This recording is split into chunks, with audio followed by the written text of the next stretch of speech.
आई जास्त आवडते की शिक्षक जास्त आवडतात? माझ्या वर्गात 70 पोरं होते. 69 पोरं म्हणे सर आम्हाला आई खूपच आवडते. एकच पोरगा होता, तुम्ही खूपच आवडता म्हणे सर मला. मला असं वाटलं उठलं त्याला आपल्या घरी घेऊन जाऊ, पण म्हटलं बाळाला मी का आवडतो, त्याचं कसं आहे पहा म्हणे सर. आई म्हणे आपल्या एकाच लेकराचा रट्टापट्टा करते. आई म्हणे आपल्या एकाच लेकराचा पावडर टिंगला करते.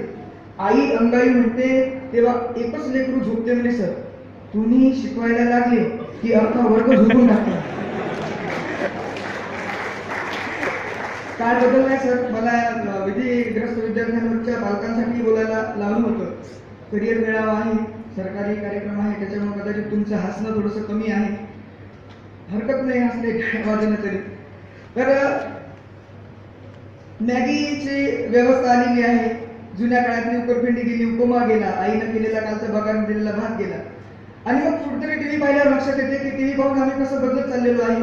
की कुठेतरी ती करीना कपूर आपल्या समोर येते, ती प्रश्न विचारते की आपके टूथपेस्ट में नमक है. मग मला प्रश्न पडतो यार हमारी टूथपेस्ट में तो नमक नाही आहे. मग मी ते नमक वाली टूथपेस्ट आणतो. तर सोनाक्षी शिंदे त्या जांबाच्या झाडावरून उडी मारत माझ्याजवळ येते. ती मला म्हणते की आपके टूथपेस्ट में नींबू और नमक है. मी तिला म्हटलं बाई तू निंबू नमक टाकून दिलं, थोडंसं तिखट मीठ टाकून फुटके देणं आम्ही असंच खाऊन टाकतो. कारण टीव्ही करून आमची मानसिकता बदलत आहे की पेअर साधण्याची ऍडव्हर्टाइज